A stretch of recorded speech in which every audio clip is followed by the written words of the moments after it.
Bismillahirrahmanirrahim. Assalamualaikum warahmatullahi wabarakatuh.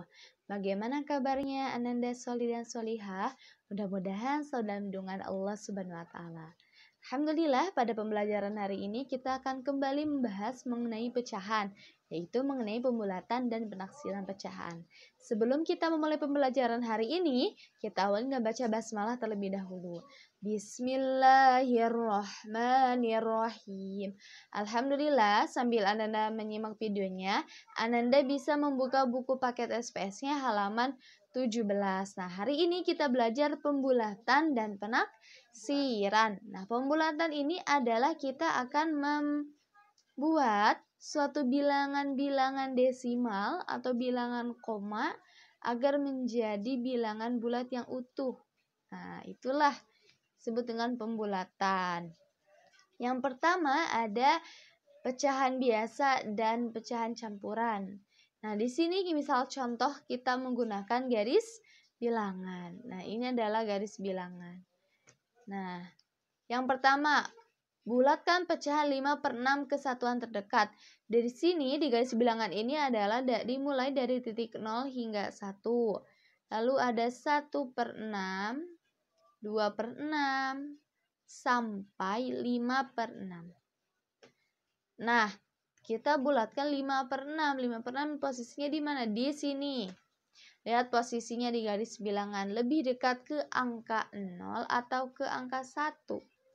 Ke angka 1, betul. Maka jika kita bulatkan 5/6 itu adalah 1. Menjadi 1. Lalu misalkan kalau 1/6 dibulatkan menjadi 0. Mengapa menjadi 0? Karena lebih dekat dengan angka 0 daripada angka 1. Jadi kalau pada garis bilangan dilihat posisinya mendekatinya itu lebih mendekati ke angka berapa. Nah, dalam pembulatan ini ada beberapa hal yang harus kita ingat. Yang pertama, jika satuannya itu kurang dari 5, kita bulatkan ke bawah. Jika satuannya itu lebih dari 5 atau sama dengan 5, kita bulatkan ke atas. Oke, diingat ya. Jika satuan kurang dari 5 dibulatkan ke bawah, jika satuan lebih dari 5 atau sama dengan 5 dibulatkan ke atas. Selanjutnya adalah pembulatan pada pecahan desimal dan persen. Nah, pada desimal di sini ada contohnya 3,74 ya. Nah, ada dua cara. Ada pembulatan ke satuan terdekat, ada juga pembulatan ke persepuluhan terdekat. Yang pertama, kesatuan terdekat. Jika kesatuan terdekat, maka angka yang harus kita perhatikan itu adalah angka puluhannya atau posisi puluhannya. Di sini, yaitu persepuluhannya adalah 7. Nah, si 7 itu lebih dari 5, kurang dari 5, atau sama dengan 5? Lebih dari 5. Betul. Kalau lebih dari 5 dibulatkannya ke atas. Maka 3,74 itu menjadi 4 karena si 7-nya kita buatkan ke atas. Dibulatkan 10 ya. Jadi 4. Karena lihat posisinya persepuluhan. Lalu yang kedua persepuluhan terdekat. Sama juga contohnya 3,74. Nah, kalau ke persepuluhan terdekat, yang kita harus perhatikan itu adalah perseratusannya, yaitu angka 4. 4 ini lebih kecil atau lebih besar dari 5? Lebih kecil, berarti kalau lebih kecil dibulatkan ke bawah. Menjadi 3,7. Jadi ada dua cara. Kesatuan terdekat dan ke persepuluhan terdekat. Kalau kesatuan terdekat, lihat posisi puluhannya. Kalau persepuluhan terdekat, lihat posisi ratusannya. Lalu di persen. Nah, kalau di persen itu mudah. Asal kita hafal syarat yang tadi kita sudah pelajari bersama.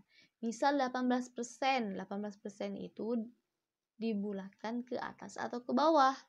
Lihat angka 8-nya ujungnya nih. Dia itu lebih dari 5, maka dibulatkan ke atas menjadi 20%. Nilainya lebih besar ya. Lalu 13% menjadi berapa kalau kita bulatkan? lihat 3-nya ini, satuannya 3, kurang dari 5. Kalau kurang dari 5 dibulatkan ke bawah menjadi 10%. Contoh lain, 25%. Nah, 5 itu dibulatkan ke atas. Lalu, jika 17%, berarti lihatnya 7-nya lebih dari 5 dibulatkan ke atas. 12%, 2 kurang dari 5 dibulatkan ke bawah menjadi 10%. Nah, itulah pembulatan pada pecahan desimal dan persen dan pecahan biasa dan campuran. Selanjutnya adalah penaksiran. Nah, tadi sudah belajar pembulatan, sekarang kita belajar penaksiran. Apa itu penaksiran? Penaksiran itu adalah memperkirakan hasil gitu ya. Kita perkirakan dulu nih hasilnya apakah betul segini. Nah, lalu dalam penaksiran ini tuh ada lambang khusus nih Ananda Solihah. Lambangnya itu seperti tanda sama dengan tetapi dia bergelombang seperti ini. Itulah disebut lambang penaksiran. Pertama, terpada pecahan biasa dan campuran. Nah, di sini contoh soalnya ada 2 1/4 ditambah 5. Dalam penaksiran itu, langkah pertama itu kita harus melakukan pembulatan terlebih dahulu. Setelah kita bulatkan, baru kita hitung dan itulah hasil penaksirannya. Oke, jadi penaksiran itu kita memperkirakan jawabannya apakah betul sekian jawabannya dengan langkah kita harus melakukan pembulatan terlebih dahulu baru bisa dijumlahkan. Maka dari contoh 21/4 tambah 5 kita bulatkan. 21/4 itu berapa? Nah, 21/4 itu awal mulanya itu pasti seperti 2 ditambah 1/4. Betul? Betul. Si 2 ini kan sudah bulat, dia sudah sendiri, sudah utuh. Lalu 1/4 ini, 1/4 ini dibulatkan menjadi berapa? Kalau kita lihat ke garis bilangan, 1/4 lebih dekat ke angka berapa? Misalkan ya, 1/4 itu berarti 1 itu adalah potongannya, 4 itu seluruh total potongan. Masih ingat ya materi yang itu? Berarti 1 garis bilang ini kita bagi menjadi ini 0, ujung 1, ini kita bagi 4, 1, 2, 3, 4. 1/4, 2/4, 3/4, 4/4, lalu 1. Nah, 1/4 lebih dekat ke angka berapa? Angka 1 atau angka 0? Lebih dekat ke angka 0, betul. Berarti pembulatan dari 1/4 itu adalah 0. Oke, dapat dari mana Ustazah pembulatannya? Bisa lihat dari garis bilangan. Ini 0, ini 1, karena ini dibagi 4, berarti apabila penyebutnya 4, berarti garis bilangan ini dibagi menjadi 4 titik. Nah, sehingga 2/1/4 itu jika kita bulatkan menjadi berapa? Yang 2-nya tetap 2, yang 1/4-nya itu 0, menjadi 2. Maka pembulatan dari 2/1/4 itu adalah 2. Setelah itu, karena ini 5-nya sudah bilangan bulat, maka kita bisa langsung taksirkan setelah dibulatkan. 2/1/4 ditambah 5, taksirkan menjadi 2 ditambah 5, yaitu 7. Jadi harus dibulatkan terlebih dahulu, baru kita bisa hitung penaksirannya. Lalu pada pecahan desimal 24,9 kali 2,7. Kita bulatkan 24,9. 24,9 ke persepuluhan terdekat. Lihat angka 9-nya lebih dari 5, berarti dinaikkan ke atas menjadi 25. 2,7 dilihat berapa tuh hasil pembulatannya? Kita bulatkan ke satuan terdekat menjadi patokannya angka 7 lebih dari 5 menjadi 3 dinaikkan ke atas. Sehingga setelah kita bulatkan, baru kita bisa kalikan 24,9 dikali 22,7 ditaksirkan menjadi 25 dikali 3. Yang dihitung kalinya itu adalah hasil pembulatannya ya. Nah, 25 dikali 3 berapa? 75. Tuh. Lalu ada pecahan persen. Pada pecahan persen bagaimana? Nah, kalau pada pecahan persen juga sama saja. Harus kita lakukan pembulatan terlebih dahulu. Contohnya, taksirkan 24% dari 2000. Nah, kita tahu dulu 25% itu jikalau dibulatkan menjadi berapa. Nah, untuk soal yang ini Ananda bisa melihat di buku paket halaman 22. Di situ ada garis bilangan ya. Di sini 0 yaitu 0%.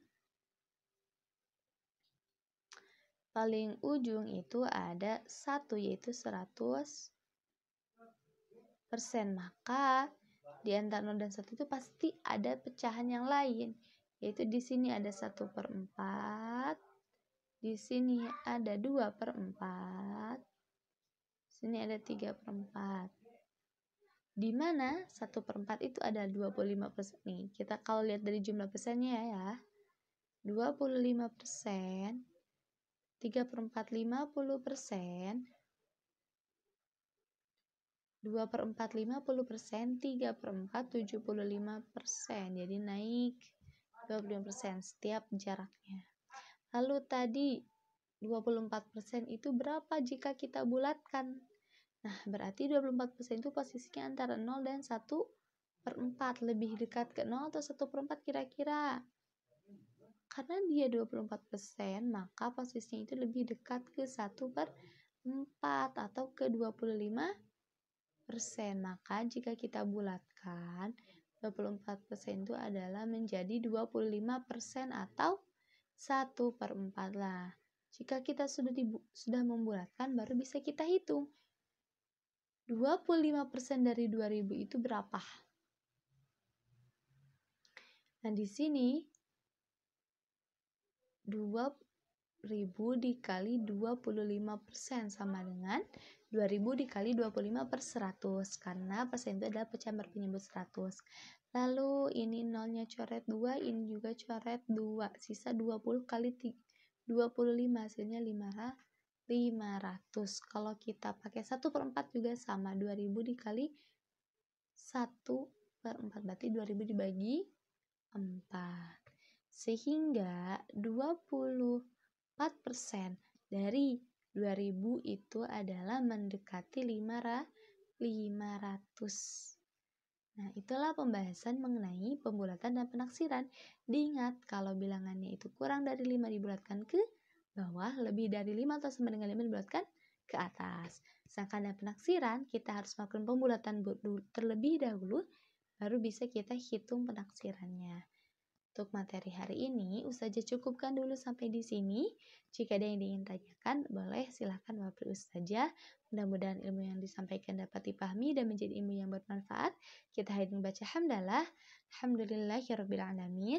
Ustazah cukupkan. Jazakumul khair. Anda solih dan solihah. Assalamualaikum warahmatullahi wabarakatuh.